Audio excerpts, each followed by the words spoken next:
Rock and roll is a genre of popular music that originated and evolved in the United States during the late 1940s and the early 1950s from African American styles of music and was originally called race music. Musical styles of rock and roll can vary, such as gospel, blues, jazz, and R&B. Rock and roll and its history should never be forgotten. The genre expanded to a large variety of individuals. Rock and roll was proud, loud, and here to stay. It connected with a large variety of people from different backgrounds, lifestyles, and cultures. Rock was something new and unique. Churches fought against it, calling it the devil's music, while young aspiring musicians and their followers found love and belonging within its music and lyrics. It helped to further the civil rights movement, bringing young white and black teenagers together. There are many struggles that many people faced during the rock and roll era. One artist in particular wants to tell her story to the world and why rock and roll matters. Our story begins with a wonderful performance of three groups on stage. After the performance is over and the stage is cleared, Kristy and the other Magic Sounds prepare for their next set. While backstage, Kristy and the other guys discuss how many rock artists started in gospel music. Let's hear the stories from people who have lived and breathed rock and roll. Whoa, that's a lot of years. I started out out of high school working in rock and roll bands. I worked in a lot of very, very well-known bands and with some of the best musicians in the world as far as I'm concerned.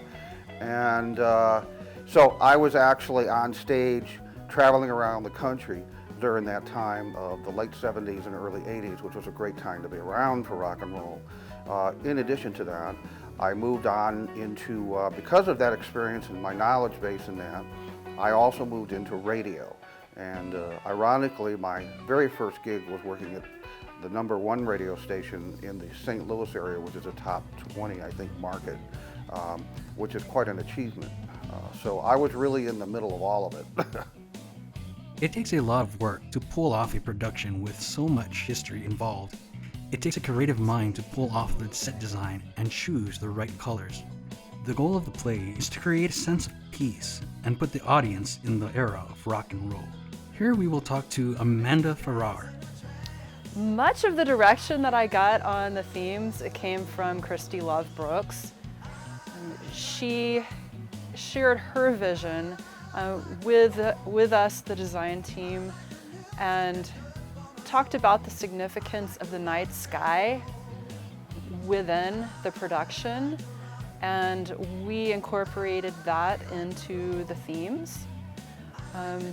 It should give a peaceful feel, yet more than anything, our goal is to convey a feeling of excitement. We want people to see the poster designs, the logo, the flyers, and be energized to attend the play.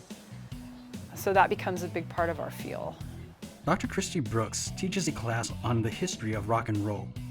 Her teaching style helps put the students in the world of rock and roll. The students have learned about the history through presentations, interactions, and even singing in front of the class.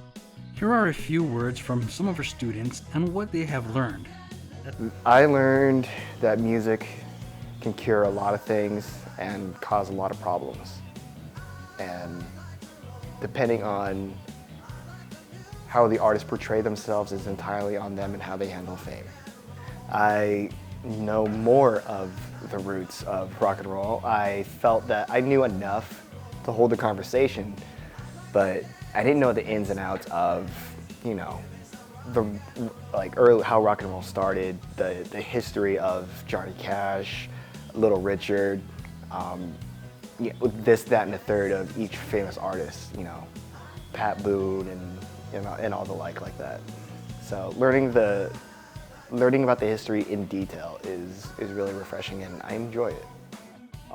The history of rock and roll class, I think, is a good class for us to do it or have it and stuff, because for me, when I took it, I didn't know that almost all songs or all genres of music leaded up to, or the rock and roll history was started by one situation where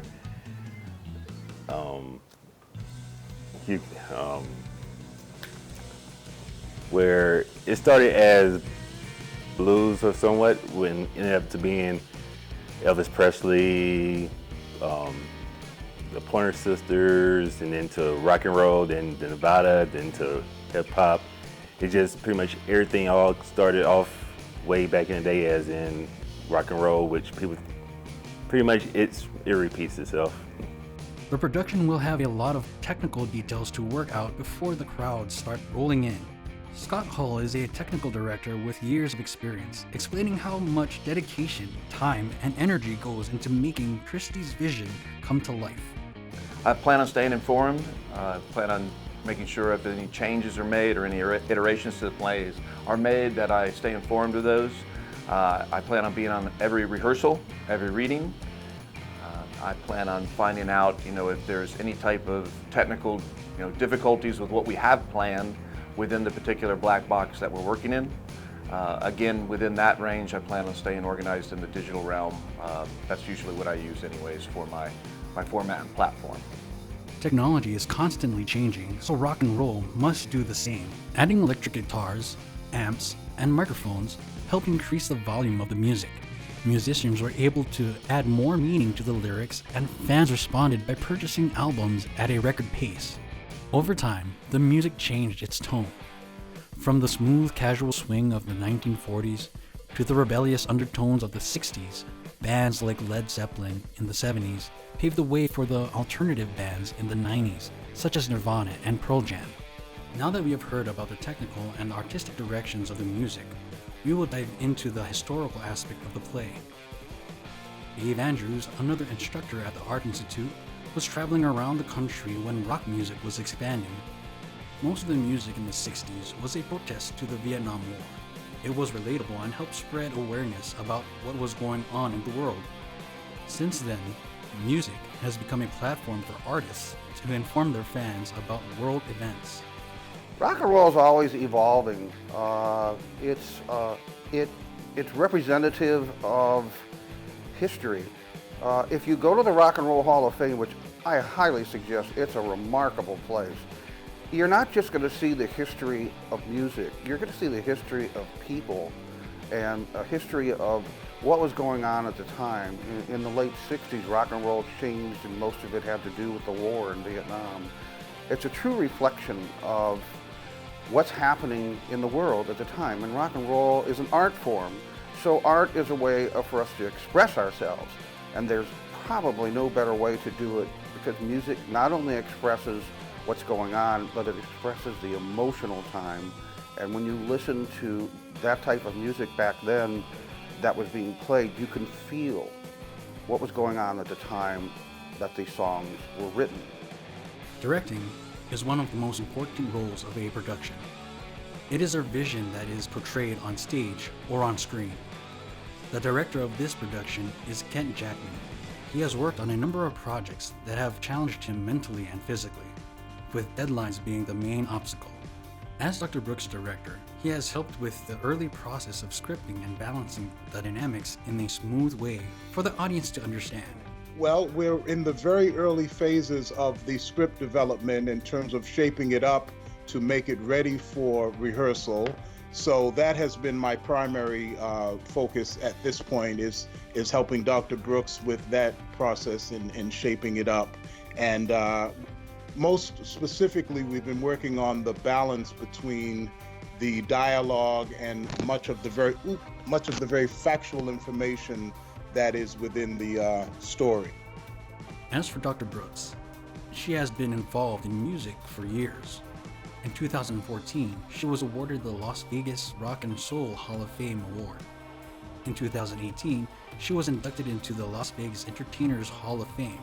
Well, this genre of music encompasses everything, the origins of it. It has all types of music in it. Rock and roll is a combination coming from the blues, Muddy Waters, and coming from country. So it encompasses everything. So in the play, I put a little bit of everything. I put the country, I put the gospel music, which is all the rock and roll artists come from the gospel. And then I add some reggae and a lot of R&B and a lot of message music, so it's good. What makes rock and roll unique is that there are so many genres and subgenres. There really is something for everybody, no matter what your background is. Dr. Brooks' production touches on the early roots of rock and roll and the pitfalls that many of the artists at the time faced. Kristy, as an artist, really has a knack for making magic on stage. She has composed a total of 15 original songs for the production. Her story truly does have everything you would want in a well-told musical story. As an audience, you will be moved by the intense scenery that takes you on a colorful journey.